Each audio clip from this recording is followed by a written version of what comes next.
دن بھی ایسے ہی گزرا۔ شام کو اسسٹنٹ سب انسپیکٹر اختر کو لے کر آ گیا۔ اسے گرفتار کر کے نہیں لایا گیا تھا۔ وہ جب تھانے میں آیا تو اس وقت اس کا باپ، بھائی اور شاید چچے تائے تھانے میں موجود تھے۔ تھانے دار نے اختر کو ان کے ساتھ بٹھا دیا۔ کچھ دیر بعد اختر تیز تیز چلتا تھانے دار کے پاس آیا اور غصے سے کہا کہ وہ اس کے گھر والوں کو پریشان کرتا رہا ہے، ان کی پریشانی صرف تم رفع کر سکتے ہو۔ تھانے دار نے کہا میرے پاس ان کے لیے پریشانی کے سوا کچھ بھی نہیں۔ تھانے دار اختر کے باپ وغیرہ کو اسی لیے بار بار تھانے بلاتا اور انہیں بلا وجہ بٹھائے رکھتا تھا کہ اختر پر اس کا اثر ہو اور اس میں غیرت کا جوش بیدار ہو جائے۔ اس لیے تھانے دار نے اختر کو ان کے ساتھ بٹھا دیا تھا کہ وہ اسے بتا دے کہ ان کے ساتھ پولیس کیا سلوک کر رہی ہے۔ انہوں نے اسے بتا دیا اور وہ بھڑکا ہوا تھانے دار کے پاس آیا۔ تم نے سوچا نہیں کہ میں نے تمہیں اتنی دور سے کیوں بلایا ہے؟ تھانے دار نے اسے کہا میں نے کسی اور پر ہاتھ کیوں نہیں رکھا؟ میں 3-4 مہینے پرانی ہڈیاں پھینک سکتا تھا۔ میں کہہ سکتا تھا کہ یہ معلوم نہیں کون تھے، انہیں بھیڑیوں نے مار کر کھا لیا ہے۔ میں پرچہ چاک نہ کرتا، لیکن میں نے پوری کارروائی کی اور صرف تمہیں پکڑا۔ میں جادوگر نہیں کہ چھو منتر کیا تو تمہارا نام سامنے آیا۔ مجھے صاف شہادت مل گئی ہے کہ لڑکی تمہارے ساتھ گئی تھی اور اس کا منگیتر تم دونوں کے پیچھے گیا تھا۔ اس سے آگے جو کچھ ہوا اگر تم سنا دو تو فائدے میں رہو گے۔ اختر نے پسو پیش کی۔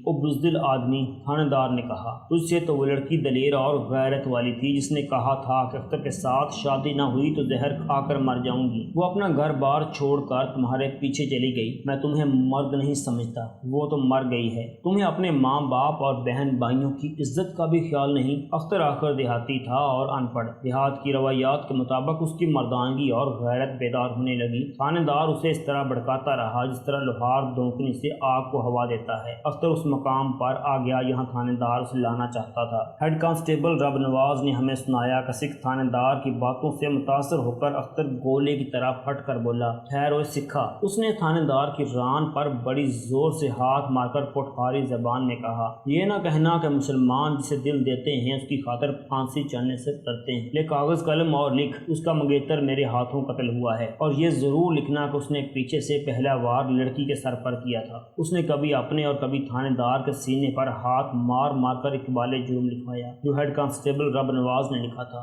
اختر نے لڑکی کی محبت کی داستان سنائی۔ یہ وہی تھی جو میراسن سنا چکی تھی۔ اختر سے وہ باتیں معلوم ہوئیں جو ان کے درمیان تنہائی میں ہوتی تھیں۔ اس نے قسمیں کھا کر کہا کہ وہ اس لڑکی کو پاک امانت سمجھتا تھا اور اس نے کبھی خیانت نہیں کی تھی۔ منگیتر کے خلاف لڑکی کے دل میں اتنی نفرت تھی کہ اسے زہر دینے کو تیار ہو گئی تھی۔ پولیس کو اس کے ہیر رانجھے جیسی داستان کے ساتھ کوئی دلچسپی نہیں تھی۔ اصل قصہ قتل کا تھا جو اس نے اس طرح سنایا کہ سوانگیوں کی تماشے کی رات مقرر کی گئی تھی کہ لڑکی فلاں جگہ آ جائے گی اور اختر اسے لے جائے گا۔ جب سوانگ شروع ہوا تو لڑکی اس کے پاس پہنچ گئی۔ تھانے دار نے اس سے پوچھا کہ لڑکی کو اس نے کس طرح پیغام دیا تھا کہ اس جگہ آ جائے۔ اختر نے گول سا جواب دیا اور میراسن کا نام نہ لیا۔ اپنی محبت کی رودات سناتے ہوئے اس نے میراسن کا ذکر نہیں کیا تھا۔ تھانے دار نے بہت قریدا، یہ بھی پوچھا کہ ایک دوسرے کو پیغام کس طرح دیتے تھے۔ اس نے پھر بھی میراسن کا ذکر نہ کیا۔ تھانے دار بھی میراسن کو بچانا چاہتا تھا، اس لیے اس نے بھی میراسن کا نام راز میں ہی رہنے دیا۔ لڑکی اس کے پاس پہنچ گئی۔